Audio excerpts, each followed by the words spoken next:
You know what old Jack Burton always says at a time like this? Come on, then. I'll bite your legs off! I can take it. Great power comes great responsibility.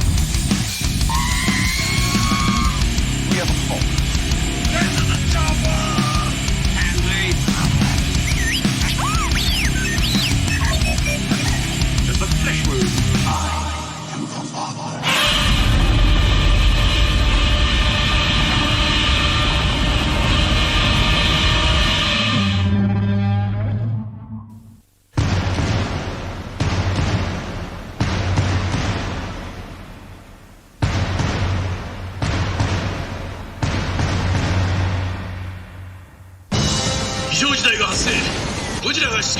Godzilla.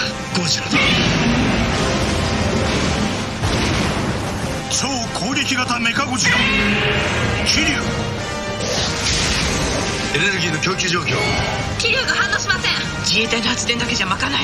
なんとかしろ遠隔操作システムが破壊されたものと暴走を止める手だけはないのか行くよ気流砕け散るまで戦えゴジラ対メカゴジラ And welcome back to the Monster Movie Stompdown. Of course, you got your host, Sludge, here. My co-host to my left is Mark. Our brother from Texas. Ruben. Now, hey, I will say, just because I don't know if you listeners actually even care, but thanks to Ruben, we've upgraded how we do these podcasts a little bit. We now do Zoom meetings so we can actually see each other where he's in Texas. He sent me an iPad, which for those who know me, I've never been an Apple guy. Like, I've always been anti-Apple, but he's like, hey, I got an iPad. I'm like, dude, let's do it. And my worship pastor was like, when it comes to Zoom meetings, he's like, the iPads are phenomenal. Like, they work so good. So I'm like, cool. So Ruben sends it to me, right? And I text him when it comes in. Actually came a couple days early. And I said, hey, man, the iPad came here because Cindy got a new one, right? Yeah, she upgraded, So thanks, Cindy. And then also, Cindy, also give her a hard time now because when I got it, I text Ruben about it, and we started talking about the power cable, and I was like, "There's no power cable in here," and he come back saying, "Well, Cindy said since you didn't like Titanic, it's why you didn't get a power cable." And I was like, "That's right." Like, thanks, Cindy. So I had to go buy one.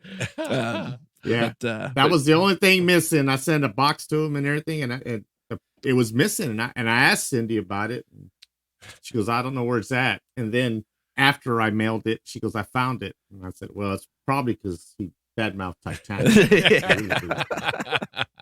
the way that works. But man, so major thanks to you, Ruben, and to Cindy for the iPad because this is cool. So now we can we can see each other. Yeah, for those who don't do podcasts, we've done really well. We were talking about this before over the past 2 years of really getting into a groove with not being able to see Ruben in the room because we're in Tennessee and Ruben's in Texas, and.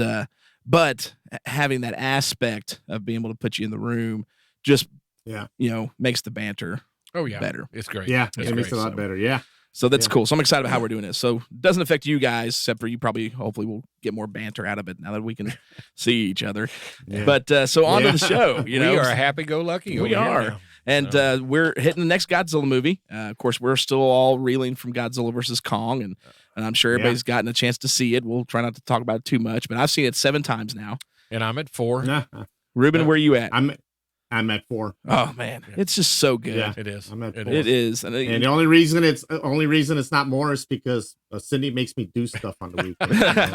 I tell you what, my wife Sarah's like, "Are you going to watch that again?" I'm like, "Yeah."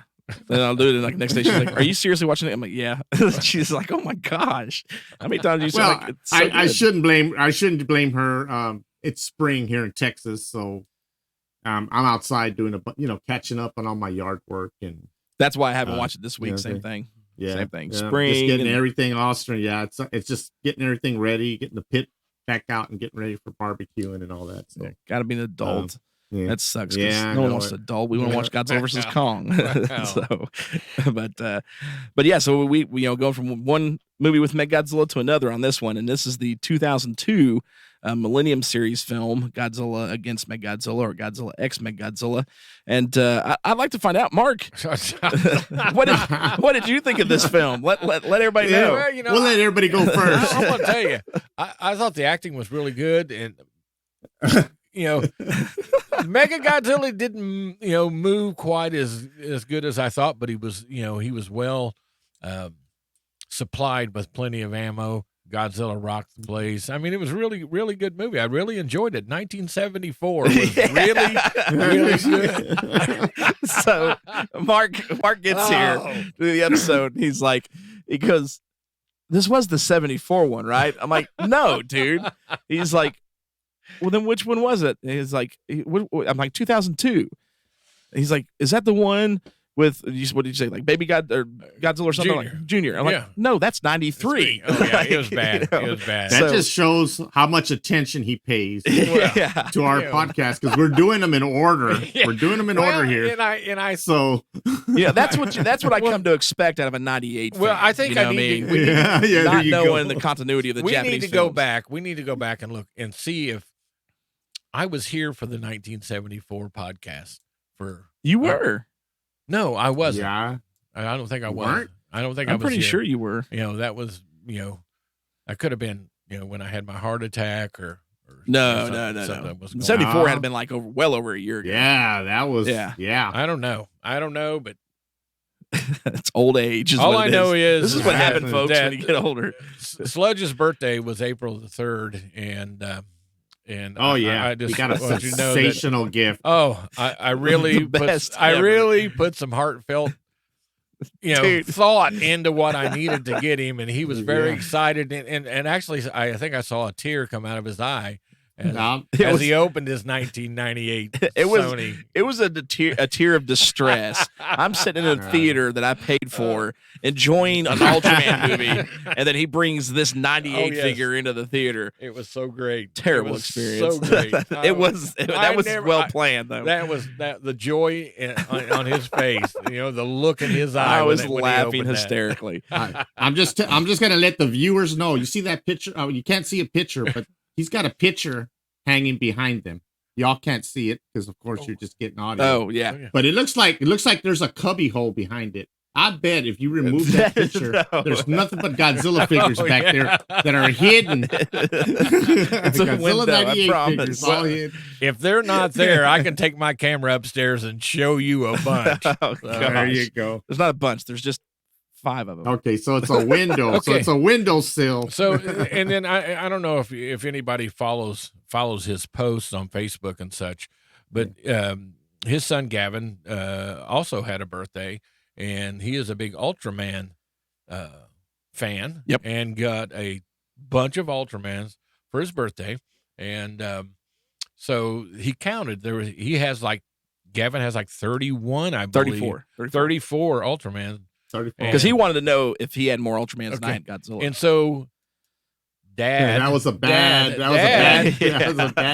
bet. Dad come up and counted his, which were 96 Godzilla figures, correct? Yes. Okay. Were any of the Sony Godzilla figures that you have counted in that 96? Now, don't lie. Technically, Thank two you of very them. much. Two of them, I yes. rest my case. He has been Two a of them. fan all this time, and he's led people to believe otherwise. And so now he is publicly counting them as Godzilla. you got to include them, unfortunately. When Really? Toho owns the rights. It's a thinly veiled attempt to say that he's disgusted when he really likes them. It's very, especially you. now Thank you. over Zoom. Oh, yeah. Over Zoom, I said I don't see it. I don't see a face of disgust. Oh, yeah, exactly. It's complete Exactly. disgust. I'm trying to, Oh. trying to make my Yeah. disgust face, but it's, See, it's see, too hard. our idea has worked, Ruben. Now you Oh, can see man. everything about him now. I can the see way he is. everything. You know, it's going to be terrible. I'm just waiting for the message from Justin McClain going, I knew it. You Oh, were yes. you are Oh, a fan. yes. Yes, No. Justin, it's coming out. The truth is coming out. Not at all. Oh, gee. Anyways, we're on Godzilla against Mechagodzilla. The And trailer is great, by the way. it's great. Oh Yeah. oh yeah. This movie's awesome. Oh, yeah, You missed out. yes. You missed Yeah. out on a good movie. That's all I've seen. So I am probably going to go home and watch it. Dude, that just So- blows my mind, man. So this one came out. Golly, came out in December of 2002. And this is the only one that has a direct sequel to Millennium series. And Masaki Tezuka directed the film. He did Godzilla Godzilla Megaguirus. Again, you've got Shogo Tomiyama, who's just, been reoccurring for Godzilla since the 70s as far as a producer and screenplay, a screenwriter as part of it. Got a lot of kind of fresh faces as far as actors in this movie that haven't really been in any Godzilla films, but we get the awesome, even though it's just too brief in my opinion, Kumi Mizuno comes back and she plays the prime minister, or one of the two prime ministers that won in the beginning. So for those who don't know who Kumi Mizuno is, she was in Ruben's favorite, Invasion of the Astro Monsters, Godzilla vs. Monster Zero. And she played, I cannot think of the character's name now. The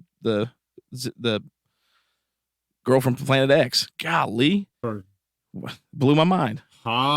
Yeah, I just Namikawa, Miss Namikawa. Yeah, there you go. Yeah, because he calls right. Yeah, exactly. Yeah, so she was in it, and of course she's in Frankenstein Conquers the World, another phenomenal movie, and she does a great job. So it was cool to see her come back in and play the role. And she's always great to see on screen. Just love the movies and stuff that she's done. But then that, overall, pretty new cast. They're all pretty good. This one, and like the next one, they kind of really focus on a female lead character, which isn't bad. They do a great job with it. Can't even think of her name because I keep wanting to think of the female character from the second movie, or then the sequel to this, because I like it much more. Akane, Commander Lieutenant Akane. So she does really good, and it's about her. She's the central part of the human characters of this. She fights Godzilla for the first time at the beginning of the film in a maser tank, and because of something she did, a fellow officer gets killed by Godzilla, and she's kind of tormented by it for several years in the movie. And this is very, very beginning opening sequence of the movie. And they go on to explain that this new Godzilla that's appeared is something different, and they don't know how they can handle fighting this Godzilla because the maser tanks aren't working, which they developed to fight previous monsters. And they talk about the original Godzilla was destroyed by the Oxygen Destroyer, but then they developed these maser tanks, or a heat ray version, fighting Mothra, and then Gyra, one of the Gargantuas. The green one. Yep. The green one Gargantua. 8 people. They developed maser tanks when they're fighting it, but it's not powerful enough. So they come up with a plan to fight this Godzilla by using the bones and the skeleton of the original 54 Godzilla and building a cyborg, pretty much. So this Mechagodzilla is not full machine this time around. He's a cyborg. This is built around the skeleton using DNA computers to create this Mechagodzilla, which they refer to as Kuryu, which I'm not mistaken translates as dragon in Japanese. And Kuryu is the new, that is their weapon against Godzilla. And when they first take him, and when Godzilla appears again, and they send out Kuryu or Mechagodzilla to fight him, pretty much right off the bat, Godzilla roars and something triggers in the DNA, the pretty much the soul of the Godzilla from 54, and it goes on a rampage. And the Mechagodzilla itself actually destroys most of Osaka. And but then it runs out of power, and they realize, oh no, how do we keep this from happening again? They figure out a way, so that it doesn't happen. Godzilla shows up again, and then the real battle is finally on, and it's a great battle. Then they develop a weapon for Kuryu or Mechagodzilla called Absolute Zero, which is like a cannon that shoots a sub, how they call it, sub-freezing ray. Temperatures of negative 247 degrees, I think is what they state in the movies. Basically like shooting liquid nitrogen at them. Basically what it is, but it's a laser. Yeah, and so the plan is to freeze him solid and then kill him. And it's a pretty intense battle, and they do finally end up shooting him with the Absolute Zero cannon as they crash into the water, and which was some great special effects in that sequence. However, it doesn't kill him, but it jacks him up. When he comes out of the water, his one arm is broke, one eye can't even barely open, and he's got a massive just hole ripped right through his chest as he leaves. And you see Kiryu come up out of the water, and one arm's gone. The Absolute cannon is just ripped apart on his chest, and it leads into the sequel to the next film. The movie did really well at the box office. They had $8 million or like 1 billion in yen budget, and did 16 million at the box office. So it did extremely well. It's actually highly favored amongst Godzilla fans. This is this Mechagodzilla is considered by a lot of Godzilla fans to be the best. I like to see what they say now with the new Mechagodzilla we just got in Godzilla vs. Kong. Everybody knows there's no spoiler in there. Okay. That's not a spoiler. Yeah. Okay. Yeah. But this one has been a big, fan favorite for this one, and it's a great concept because when you look at the movie when it starts after you get the opening sequence introducing the new Godzilla, because again there's no continuity in these films, in the Millennium films, other than the original Godzilla 54 film. This was the first one to reference other monsters with Mothra and Gyra. Yeah. And then actually the title card starts out as Godzilla X Godzilla, and then it explodes and changes to Mechagodzilla. So they kind of allude at the beginning like something's, pretty cool is going to happen. Yeah. And it's a great concept having Godzilla go against essentially the original Godzilla, which is a throwback to an older film. They originally, and this was prior to Godzilla Space Godzilla, and we may have talked about this, but there was an original script for Godzilla against Ghost Godzilla. Yeah. Ghost Godzilla. Yeah, so they kind of incorporated that into this film, and thought it was a really good idea. Now, normally we would hand it off and be like, okay, what do you guys like? And I would say, Mark, what do you like about this movie? So, Mark, what do you like about this movie? Well, let me read up a little more on it while I'm sitting here listening to you. But I'm going to have to send this on down to Texas. All right, Texas. All right. All right. Well, Man, that's wrong. That's just wrong. We had it. I mean, this is the first. Oh, yeah. I mean, we're 57 episodes deep, and I don't know of anybody. I might have to start asking around some of my friends, like, have you ever had anybody on your show that didn't watch what you were supposed to watch for the episode? But anyways, Ruben. Now, wait a minute now. Mark, I'm coming to Mark's defense. Earlier this week, or late last week, I got a text from Sludge. It says, we're doing Dracula, and what are we doing next? And he didn't know. Oh, he didn't have. Yeah, I totally forgot. Yeah. Okay. I'm not gonna lie. Okay. Yeah. But I was smart enough to make sure I knew beforehand. Well, and that's what's really and I funny can trust is, Ruben. And what's really, didn't I just see you last night? Yeah. And I said, so what are we watching? What are we doing? And you're like, oh yeah, I've got to watch that. Yeah, that was last night. That was last night. That's true. I totally watched it today. Hey, but so going back to that, I told you what we were watching. No, I said Godzilla against Mechagodzilla. Yeah, and I did. No, you didn't. You did Godzilla versus Mechagodzilla. Yeah, you're right. You're right. I do apologize. But Sludge thought we were doing Frankenstein. Yeah, I was totally wrong. And we hadn't even talked about it. Yeah, I was totally wrong on the Universal Monsters too. It's been a crazy few weeks for us guys.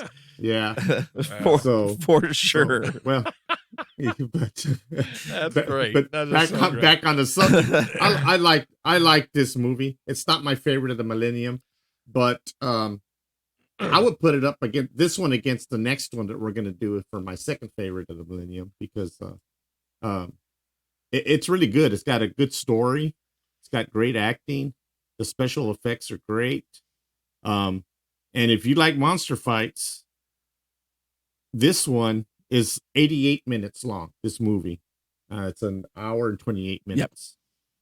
Yep. At the 55-minute mark, Godzilla appears, and shortly thereafter, Mechagodzilla appears, and that's the rest of the movie. So we're talking about 33 minutes of a battle. Wow. Yeah, it's great. Yeah, it's a 33-minute battle between Godzilla and Mechagodzilla. And it's nonstop. There's very little there is some pauses, but I wouldn't even call it a pause because there's stuff going on while that happens. So as far as action goes, it's an hour and a half movie, almost 2 minutes short. And of that hour and a half, 33 minutes is one battle. That's one of the battles. And they end up battling. I mean, you have Godzilla's first appearance, which is, I don't know, not very long, maybe 6-7 minutes. Yeah. Then, right. And then you have their first encounter, which lasts about 10 minutes or so. 10 minutes, not including Mechagodzilla's then rampage. That's probably another. Right. That's probably another 10 exactly. minutes. Yeah, on top that's of it. another 10 minutes there. So as far as action-packed movies, this one has a lot of action. Even though the human story is good, it takes a back burner, I think, to all this monster action and how they come about with Mechagodzilla finding, taking Godzilla's skeleton. And I assume they just pulled DNA from that skeleton, right? Because they couldn't have used that whole skeleton because it's not the same size. They don't explain it in the movie, but according to I think it was like the 2016 comic book, because a lot of these, and for those who don't know, a lot of these movies they do a manga adaptation to. They do a manga adaptation. Yeah, they've been doing it since. When was the first one? Was the first one like Son of Godzilla or God Horse and Megalon? They've been doing it since the 70s. Yeah, Megalon was one. I know Megalon has one. I've been trying to get my hands on one of those. Man, again, they're not cheap. That's for sure. No. But in the adaptation, which by the way, the adaptation also includes more monsters. I think because Angor's was originally supposed to be in this, and he got scrapped. Yeah. But like King Ghidorah's in it, Mothra's in it. But in that adaptation, it's from my understanding, it was described in there as being built around the skeleton. Okay. Because that's what that got me. I like that concept, but then when they built them, I said, well, wait a minute. There's no way. I mean, what is the skeleton like up to his chest? Yeah, this one's because it's not the same size. No, 50 meters was the original Godzilla. Yeah, the original Godzilla. So I'm like, well, I'm just gonna say they pulled the DNA out, but I really like the concept of them using the skeleton. That was just so awesome. I thought that's the coolest thing ever. Yeah. So the reveal. I guess maybe I'm being picky. Could I notice that? I'm like, well, wait a minute. How can they use the skeleton? It's not the same size. Then that would be too small to go up against Godzilla. But I'll just suspend reality there. Reality. Yeah. I'm doing my air parentheses there. Yeah. And say that's the only thing that I'm like, well, I wish they could explain that a little bit more on how they got that going. And he's like a bionic monster, right? Yep. So they could have used the skeleton throughout the body and still had the mechanics in there. And I guess it could work out. I really like that aspect of it. So it was cool that Godzilla roared and it triggered something inside of him. And then all of a sudden it was 54 Godzilla attacking. Yeah, it was. That's so awesome to see. Yeah, and he goes. I mean, he just goes right. I mean, it was the same mindless destruction that you had in Godzilla 54. I mean, he just walks through a building. Oh yeah, like it's just in his way, and he doesn't even bother him. He just keeps going. His way. It's like nothing. Everything's in my way. I'm gonna go where I'm gonna go, and that's exactly how Godzilla 54 was. Which I thought was cool. I said, okay, they're making him exactly like Godzilla 54, which, he was just a monster, just a force of nature. And it was all, Mechagodzilla became all that. And on top of that, then you have this Godzilla, who's the same thing. He's just a force of nature, which, I like that throwback, which they started in the Millennium series. They started all that. Even in the high sea, they did that. So, all in all, I like this movie a lot. Like I said, it might be number 3, maybe number 2. I can make an argument. When I watch the next one, maybe I'll change my mind and make it 2 or 3. But it's really up there. I like the direction they took with this movie, and it goes off. Even though it's not a direct sequel, it goes off. The last one we did, it goes, the same, I guess, spiritual nature would be the only way I would describe it. Yeah. A spiritual nature, the last one that we're talking about, all the souls of all the people that died were Godzilla. They were all in Godzilla. And now we're talking about, they used Godzilla 54. And of course, the modern day Godzilla triggered something in him, and he went right back to his nature, which was great. So, like I said, there was really nothing I didn't like about this movie. I really liked the story, and I'm trying to think if there's anything really negative I didn't like about it. Something I really didn't like about it, but I really didn't notice anything other than that skeleton, mishap that I just couldn't Right. wrap around my head around. Other than that, man, it was great. It's a great story. I think anybody would enjoy watching it. Yeah, I have to I'm gonna agree hand that it over to y'all. the story is really good. I definitely liked it a lot. The special effects were great. This is I'm torn as far as the Godzilla suit in this, whether I like Yeah. it more than the 2000 suit. Because I mean the GMK suit's my favorite of the Millennium without GMK, without doubt. Oh yeah, But this suit looks really, really, really good. yeah, it does. And it's kind of hard to. I like the spines so much of the 2001 that's maybe the only thing holding me back from saying this one's better. But I thought they pulled off some of the best shots for Godzilla. Like at the beginning, he shows up in a typhoon, and there's some amazing shots of him at the beginning.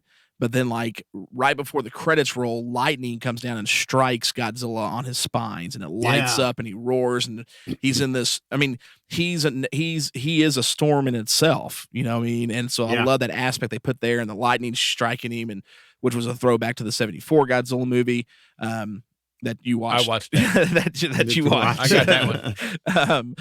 So I thought that was a great shot. There's a lot of really good shots of Godzilla, and there's a lot of great shots of Mechagodzilla in this when he's stomping through, when he's kind of going on his own rampage, and he runs out of power, and the machine just kind of freezes and shuts down with the sunset behind him over the destroyed city. Behind him. Oh man, and like the smoke coming off of him.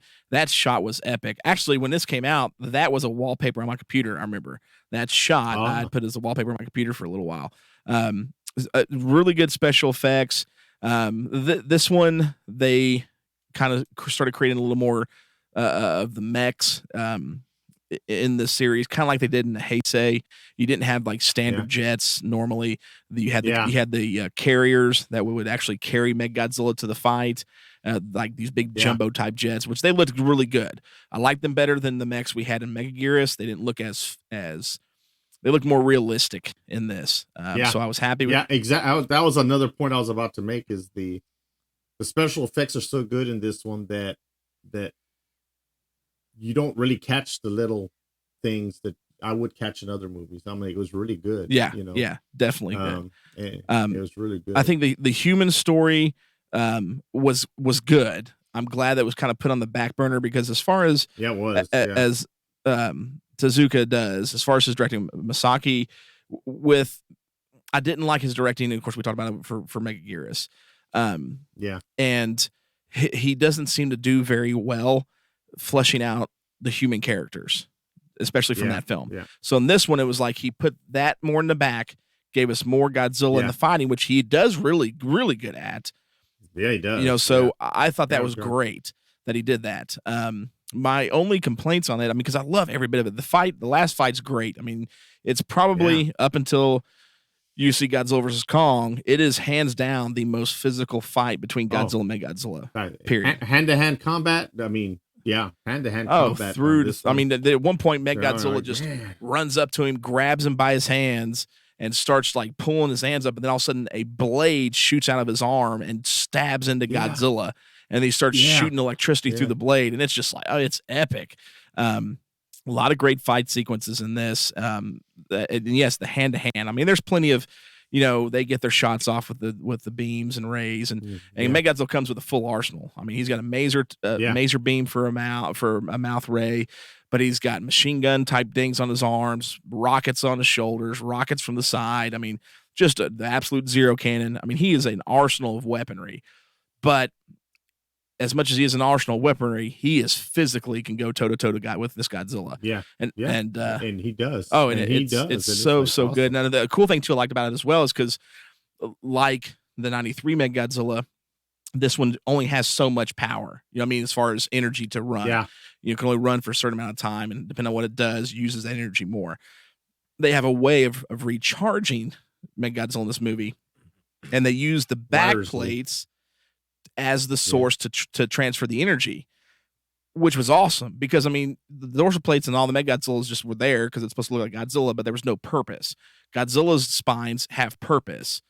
but Mechagodzilla's never did. This is the first time where they have a purpose, and that's how they transfer the energy through too. So I thought that was really, really cool that they did that. Yeah. The idea behind it's really, really good. My only complaints on the film, I only have two, honestly. And one's just a bit of a nitpick. There's what some people call as, where I call the statue Godzilla in this movie. There's a couple scenes where like they're firing missiles at Godzilla in the first fight, where he's just standing completely still. He's still. There's no movement ahead, nothing. It's like a statue of Godzilla, and it just looks weird to me. He looks awesome because the suit's amazing, and it only happens I think twice in the whole movie. But it still happens, and it was just a little. I didn't like that. Where it's just like there's no life in it whatsoever. But it's brief, it's a nitpick because he still looks cool in the shot. But other than that, the only thing that my complaint would be Akane's character.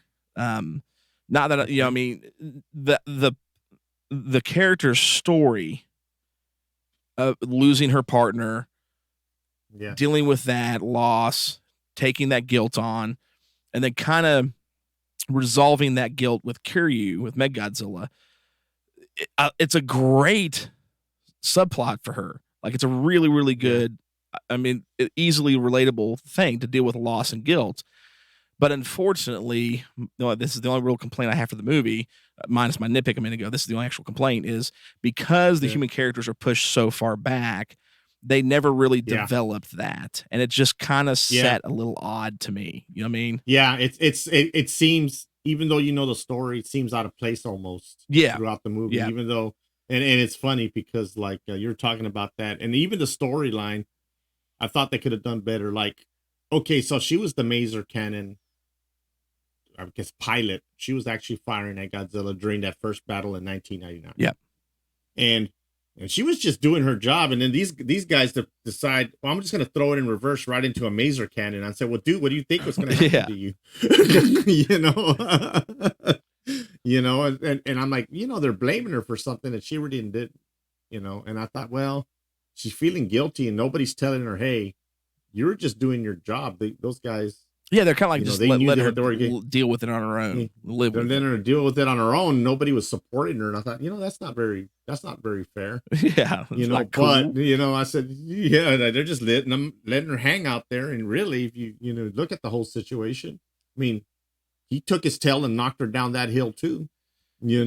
After the fact. So, that story, you're right. I didn't think about that. I mean, it's just a little out of place.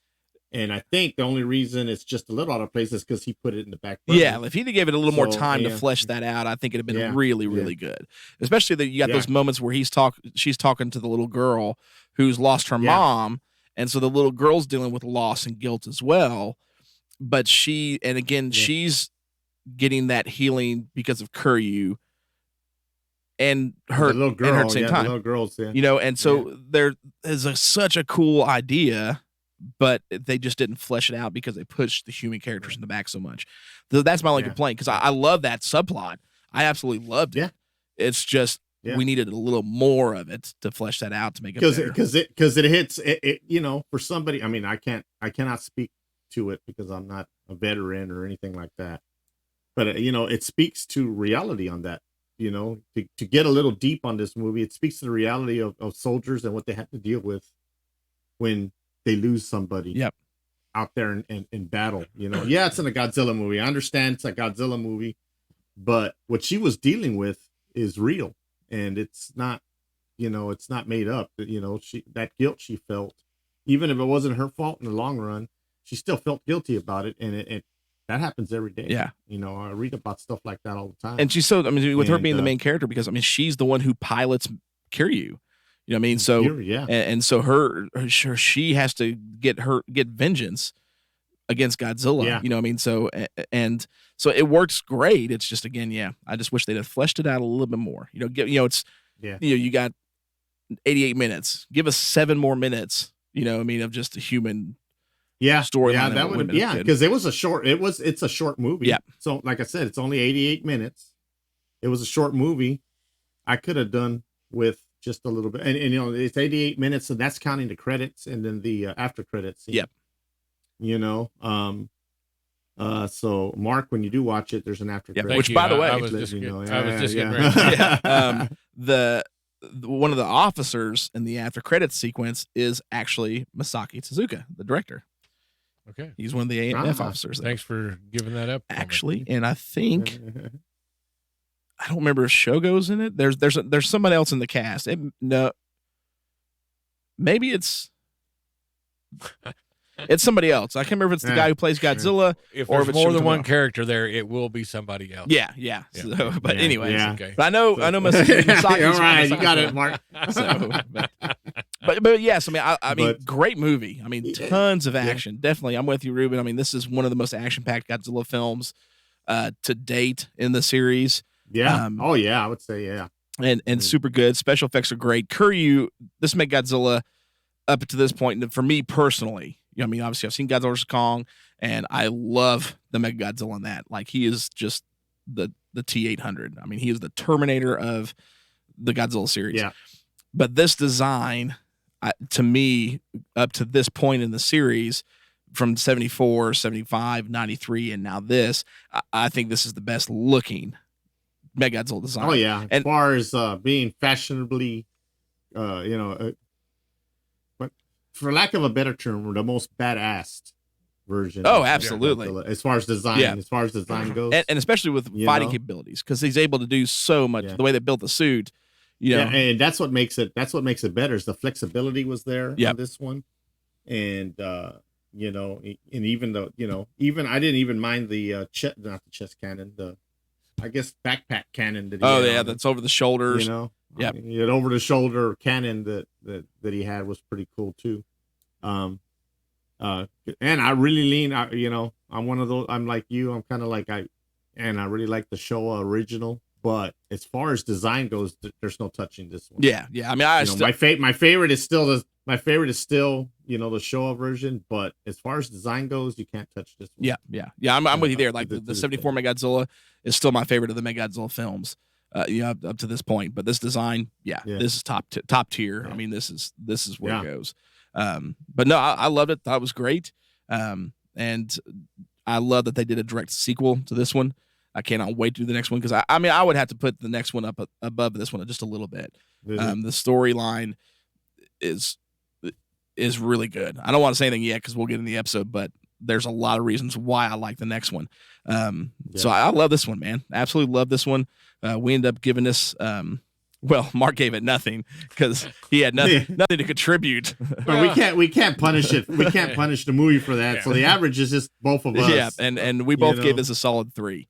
Well, wait a minute.